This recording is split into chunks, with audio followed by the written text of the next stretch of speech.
8 toxic lies every narcissist uses to control your mind and break your spirit. Narcissists and the truth almost feel like they exist in different dimensions.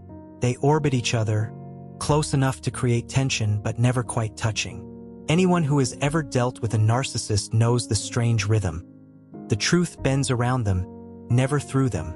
To a narcissist, truth isn't a value. It's a tool, something to shape, soften, sharpen, or throw away depending on what benefits them most in that moment.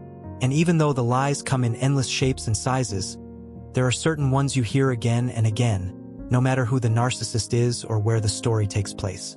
Today, we're going to walk through those lies, not to open old wounds, but to understand them in a way that brings clarity instead of confusion. But before we begin, there's something that needs to be said, something many survivors struggle to believe. Learning about these lies isn't negativity. It isn't bitterness. It's recovery. After years of being told your memory was off, your instincts were dramatic, or your feelings were too much, naming what really happened becomes a form of healing. Psychologists say it helps piece your sense of reality back together. And there's comfort in knowing you're not alone, that thousands of others have walked through the same psychological maze, carrying the same invisible bruises. Now, let's talk about the lies themselves. Lie number 1. You can be vulnerable with me. This one is always the sweetest in the beginning and the most painful later on. The narcissist leans in with soft eyes and a gentle voice. They ask deep questions. They share emotional stories, some true, many not. Feels like you've found someone who truly wants to know you, someone who sees you. But psychologists warn, narcissists often weaponize intimacy before they ever weaponize anything else. Your vulnerability becomes emotional ammunition, stored away for future battles you don't even know are coming. And because healthy relationships should be vulnerable, victims often blame themselves, thinking, did I overshare? Did I misread things? You didn't. You were being human. Therapists advise practicing slow, steady vulnerability in future relationships. Reveal a little at a time, watch how someone handles your feelings, and never ignore the tiny moments where your emotions are dismissed, minimized, or turned against you. Lie number 2. You can rely on me, / I've got your back. These words hit especially hard for people who have been abandoned, ignored, or hurt before, which, ironically, are exactly the people narcissists tend to gravitate toward. But psychologists say this plainly. Narcissists cannot maintain real loyalty. Loyalty requires consistency, empathy, sacrifice, all things that clash with their internal wiring.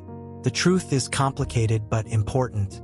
A narcissist might genuinely believe their own promise in the moment. They aren't always plotting. Often, they're simply speaking from whatever emotion hits them right then. They believe they'll be there for you, right until the moment it becomes inconvenient. Then the support disappears. The loyalty evaporates. The promise shatters. Many survivors remember a moment, usually during a crisis, when they realized the person who claimed they would protect them would happily sacrifice them to preserve their own image. That realization is devastating. But survivors need to remember, trust isn't stupidity, it's humanity. Therapists suggest relying on reality-based trust in the future. Believe patterns, not promises. Lie number 3. It's not my fault. This is the bedrock of narcissism. In psychology, the inability to accept responsibility is tied to something called narcissistic injury, a deep, almost panic-like reaction to anything that threatens the narcissist's ego. Admitting they're wrong is like touching fire, so instead, they dodge blame with lightning speed. They deny, they minimize, they twist events. Sometimes they even shift the story so convincingly that they become the victim. Outsiders often fall for the performance. Victims often fall for it too. At least for a while. Over time, you start doubting your own memory. You shrink your needs. You accept blame that was never yours.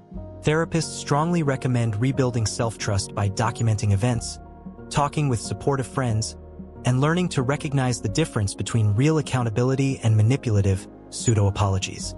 Lie number 4. It will get better. This is the most dangerous lie of all, because it comes at the moment when you're hurting the most. The narcissist promises change, growth, a better future, They paint a picture of the life you've always wanted, full of emotional maturity and mutual care. The vision is so beautiful that, for a moment, you almost forget the pain. Psychologists call this future faking, using dreams to distract you from reality. But experts agree, narcissistic behavior rarely improves. In fact, once you've forgiven them for mistreatment, they learn they can repeat it. The cycle speeds up, the affection shrinks, the mistreatment becomes normalized, and you become conditioned to live on hope, not reality. Therapists say the turning point is accepting that their promise of a better future is not a plan. It's a tactic. Your healing comes from focusing on what you can control: your boundaries, your safety, your emotional health. Narcissists and the truth often feel like they come from two different worlds. They circle around each other, close enough to create tension but never close enough to truly meet. Anyone who has ever been tangled in a relationship with a narcissist knows this dance all too well. For them, truth isn't a value. It's a tool, something to twist, stretch, or toss away depending on what serves them best in that moment. And yet, no matter how different narcissists may seem on the surface, the lies they tell follow patterns. They repeat themselves across relationships, across cultures, across decades.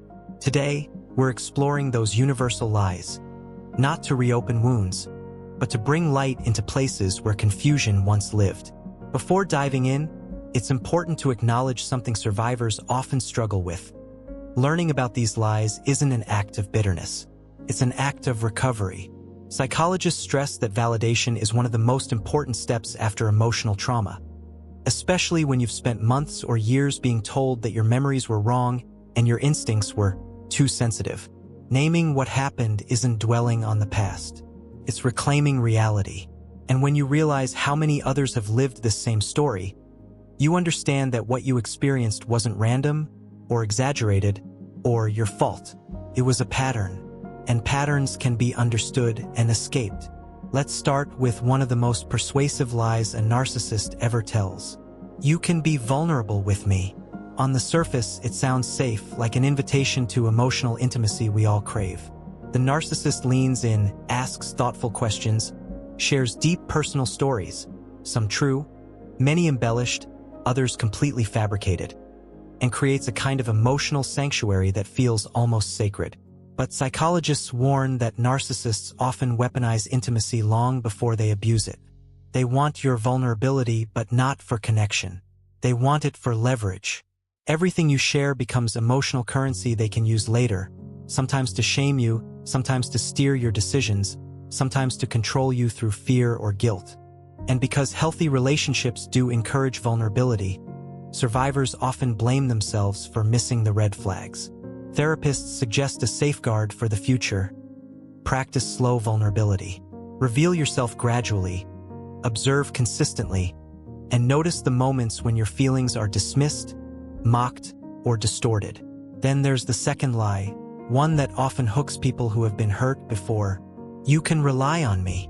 Or its cousin, I've got your back. These promises are powerful, especially for people with histories of abandonment or unstable relationships. Traits narcissists are often drawn to like magnets. But psychologists explain that real loyalty requires empathy, consistency, and a willingness to sacrifice, qualities that clash with the narcissist's self-centered reality. The cruel truth? A narcissist may believe their own promise in the moment. They aren't always plotting. They're reacting, impulsive, guided by whatever emotion or desire sits at the top of their mind. But when loyalty becomes inconvenient, when supporting you threatens their image, comfort, or control, the promise evaporates instantly. Many survivors describe the same devastating realization. The person who once vowed to protect you would throw you under the bus without a second thought.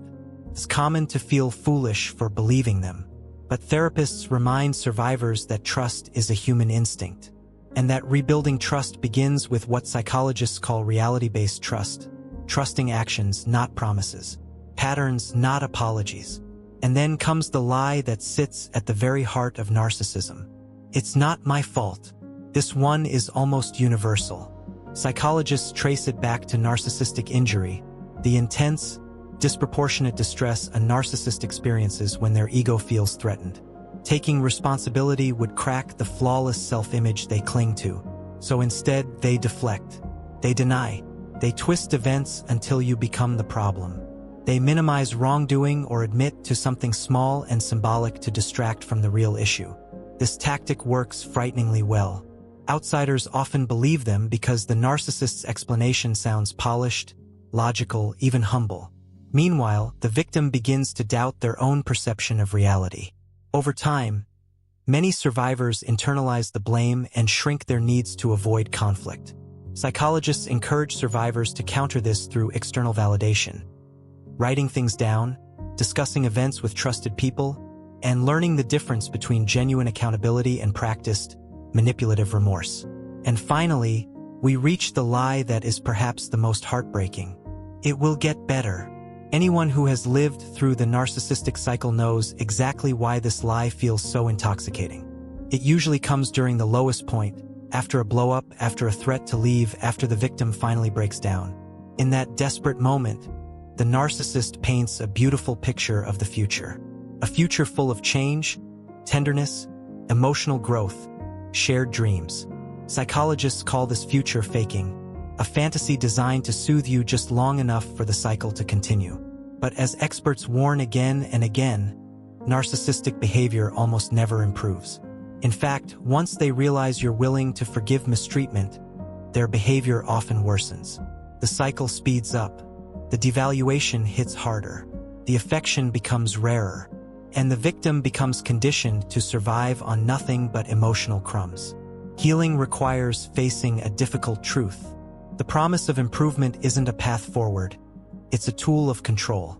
Therapists encourage survivors to shift their focus away from the narcissist's potential and toward their own boundaries, safety, and emotional health. These are the only parts of the dynamic you can control, and the only parts that can truly lead you out.